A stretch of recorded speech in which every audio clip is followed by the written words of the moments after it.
senior kami.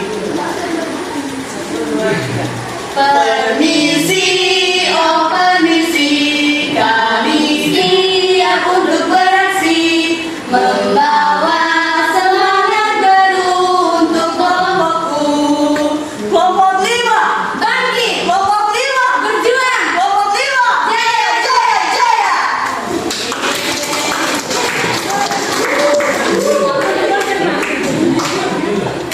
Pepatah mengatakan tak kenal maka tak.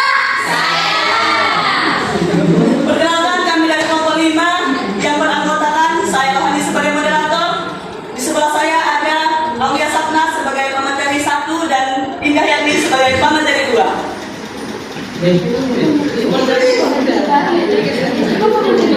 Baik, no tele-tele, langsung saja ke materi yang disampaikan Indah Yani. Kepada Indah Yani dipersilahkan.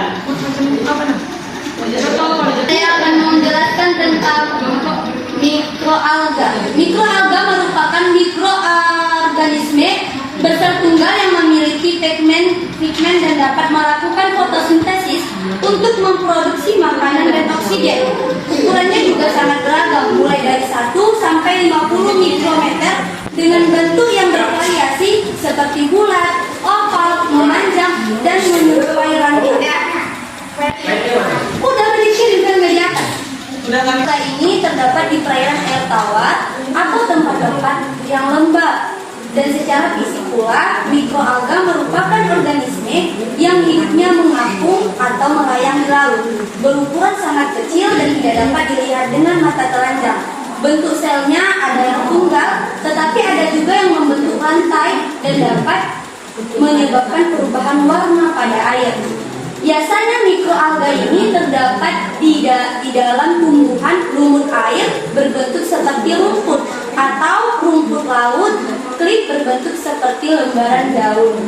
Oke, paham ya, mikroalga itu terdapat di dalam lumut-lumut yang ada di laut, yang seperti kayak kalau di laut dia itu di rumput laut, tapi kalau dia di air tawar dia kayak lumut-lumut tapi untuk ikan-ikan pelaga. Karena dia pelagahan. Biasanya di sini masih mikroalga ini. Oke, lanjut saya akan menjelaskan tentang apa itu alga. Jadi mikroalga sama alga ini berbeda.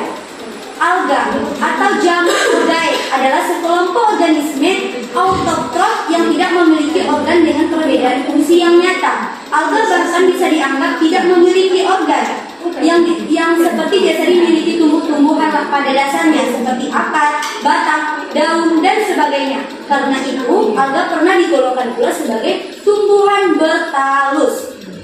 Alga juga memiliki sifat uniseluler atau multiseluler, mempunyai sel atau tidak termasuk soliter, dapat bergerak dan tidak bergerak, termasuk metagenesis atau tidak dapat hidup dengan bebas atau bersimbiosis dengan jamur membentuk ichthyan. Alga juga hidup di perairan air tawar sama seperti mikroalga. Tapi berbeda, untuk itu berbeda. Mikroalga sama alga ini berbeda. Tidak satu spesies, tapi tempat pertumbuhan itu sama di satu tempat, yaitu di perairan air tawar dan di air laut. Sebagian dari spesies alga hidup di suhu yang sangat dingin, seperti di perairan air dingin dan puncak gunung. Alga ini biasanya hidup di sekitaran pegunungan, di atas pegunungan dan di bawahnya ada danau seperti Danau Toba. Biasanya si alga ini suka dengan perairan dingin-dingin di bawah-bawah kawah. Nah, disitulah biasanya si alga ini hidup. Dan si alga juga bisa hidup di dataran tinggi seperti pegunungan yang udaranya dingin. Oke, sekian penjelasan dari saya. Akan dilanjutkan oleh teman saya, Aulia Sapna. Baiklah, saya akan menjelaskan tentang mikroalga. Jadi mikroalga merupakan kelompok tumbuhan berukuran tiny yang termasuk dalam kelas alga. Jadi alga ini berukuran sangat kecil atau mikron yang hanya dapat dilihat menggunakan mikroskop yang tidak bisa dilihat oleh mata telanjang. Diameter tubuhnya pun berukuran antara 3 sampai 30 mm. Berupa sel tunggal maupun koloni yang hidup di seluruh wilayah perairan tawar maupun laut. Yang lazim disebut fitoplankton di dunia mikroalga termasuk eukariotik, Eukariotik ini adalah sel yang telah memiliki membran sel. Umumnya bersifat fotosintetik dengan pigmen fotosintetik hijau atau klorofil, coklat atau pikosantin, dan biru hijauan atau pikobilin, dan merah atau pikoeritrin. Morfologi mikroalga terbentuk uniseluler atau multiseluler, tetapi belum ada pembagian tugas yang jelas pada sel-sel komponennya.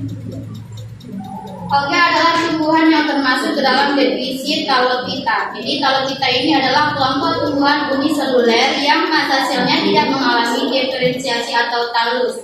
Artinya, sel Talophyta yang berbentuk tidak mengalami diferensiasi dan membentuk organ tubuh. Jadi, ciri-ciri Talophyta ini adalah tidak memiliki akar, daun, dan batang yang sejati dan hanya hidup di lingkungan yang basah atau lembab.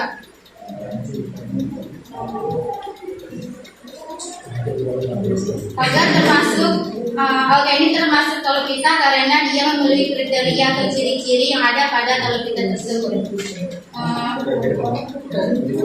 Sebagian mikroalga bersifat fotosintetik, mempunyai klorofil untuk menangkap energi matahari dan karbon sumber energi bagi kehidupan konsumer seperti Cocopeda larva atau larva moluska, udang, dan lain-lain. Selain perannya sebagai produsen primer, hasil samping fotosintesa mikroalga yaitu oksigen juga berperan sebagai respirasi biota di sekitarnya. Mikroalga umumnya bersel satu dan berbentuk benang sebagai tumbuhan dan dikenal sebagai fitoplankton. Fitoplankton ini adalah tumbuhan yang memiliki zat hijau daun atau klorofil yang berperan dalam menghasilkan bahan organik dan oksigen dalam air.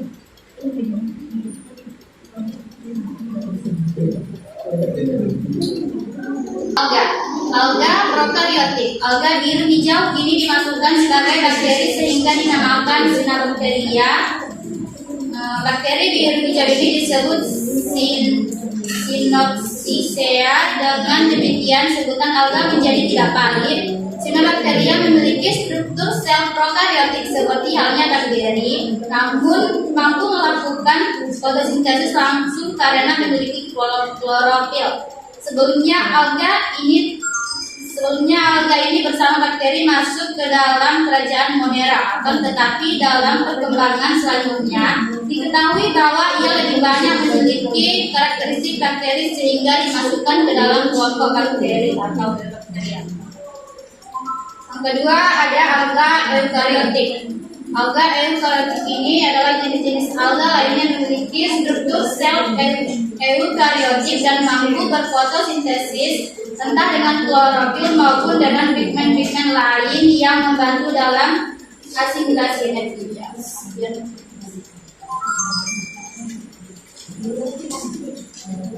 Baik, kami akan membuka sesi pertanyaan. Pada audiens, silahkan bertanya mana yang tidak paham tentang materi kami.